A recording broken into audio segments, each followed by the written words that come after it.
If you only protest and you make a big mess, but you don't have a really organized plan of action, then the protest is useless. And what I find in protests is that for every 100 people that go and protest, for whatever reason, 99 of them have no idea how to solve the issue. So whenever I protested in Guatemala, or when I have attended protests in Brazil, in Argentina, in Chile, in Spain, in Mexico, I try always to be the one that comes up with a solution. I go to the protest with some public policy that would change the situation. Let me put you an example. In Guatemala, 4 years ago, there was a huge, a really sad a thing that happened with 43 orphan girls that were burned inside of a state-owned orphanage. And apparently, some people locked them up and let them burn. There was a fire and they all died.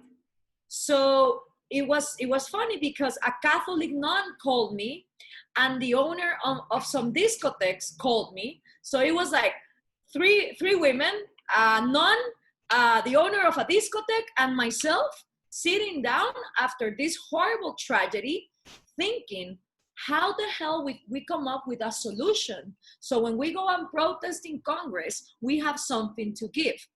And when we started, like understanding the laws of Guatemala, we found out that the reason why the orphanages are so crowded is because the laws of adoption have been restricted in Guatemala. So because it is harder and harder to adopt kids who need a family, then you have all these state-owned orphanages that they not only put orphan kids, they also put young criminals together.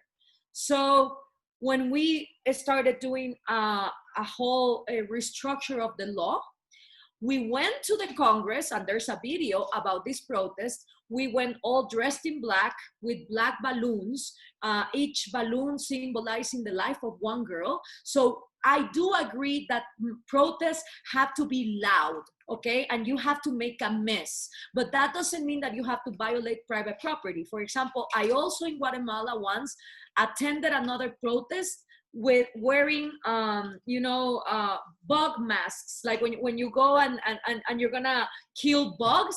So we were wearing those masks, and we had like trash cans saying, we need to clean the Congress from all the rats and all the cockroaches. So we did these piñatas, like these big piñatas of rats and cockroaches. Why? Because the media in Guatemala is quite leftist. So if you go as a libertarian or with objectivist views as myself, presenting a public policy that is not about making the state bigger, but actually shrinking it, they are not going to cover that unless you present yourself with masks, with cockroaches, with rats, with piñatas. Like, you can make a big fuss, and then when the cameras are on you, then you have to have something concrete to present.